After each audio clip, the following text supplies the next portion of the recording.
Mr. Speaker, at the beginning of the year, the governor outlined in his State of the Commonwealth address an idyllic picture. And I wish he was focused on Virginia today, because from where I'm sitting, from where a lot of my constituents are sitting, and from where a lot of people across the Commonwealth are sitting, that's just not our reality. The governor was selling in his talking points something very different than the lived experience of everyday Virginians. Unfortunately, instead of what we were promised, we've been seeing an agenda exemplified by cruelty. For example, we hear a lot about the other side being pro-life and that they will support legislation that will protect life. But words matter, Mr. Speaker. What does that even mean? What life? Whose life? Because protecting life is not what we saw this past legislative session. No, what we saw was an extremist agenda in full swing, more interested in retweets and revenge than protecting constituents' lives.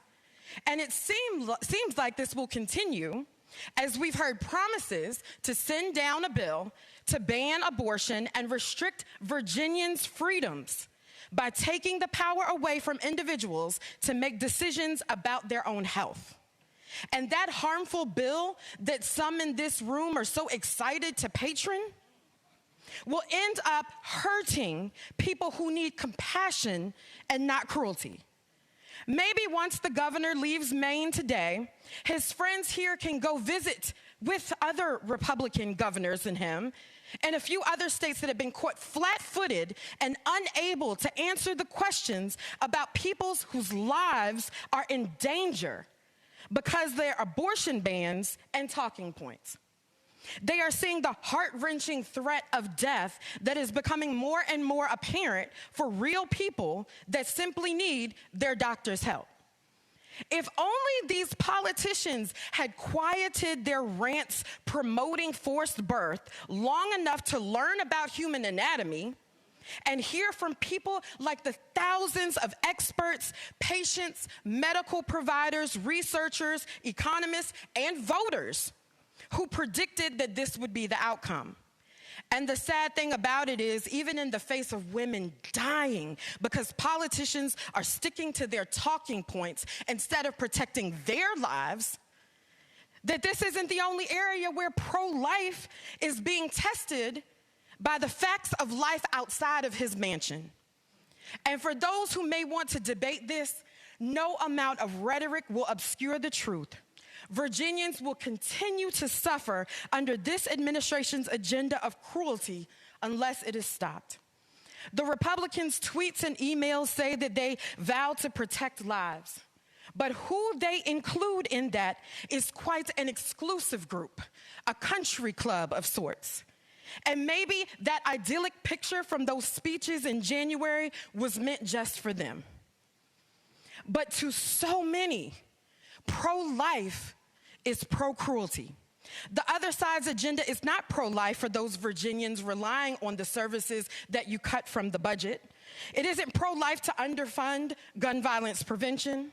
It isn't pro-life to thwart research and solutions for the alarming rates of Black women who are dying during pregnancy and delivery.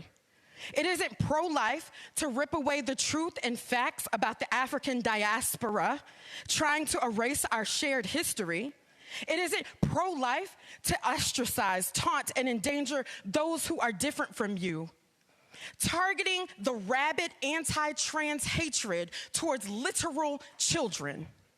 An agenda hell-bent on disenfranchising voters, creating obstacles to access for services, using the guise of reducing regulation to let corporate greed run amok, and standing by while systemic inequities ramp up poverty.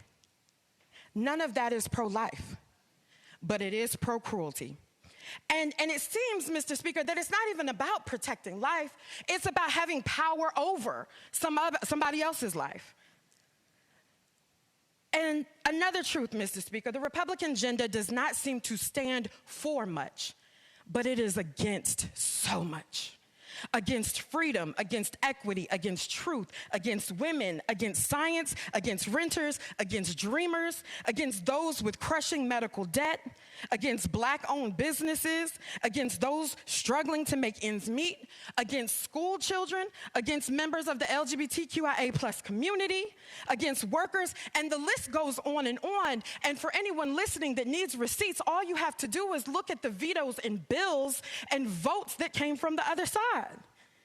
No one can claim to support life and then also support such damaging policies that put actual lives at risk. Let's face it, y'all, we have a problem here in Virginia, and we cannot continue to ignore it. Cruelty masked by legislative language and misleading talking points is still cruelty, plain and simple.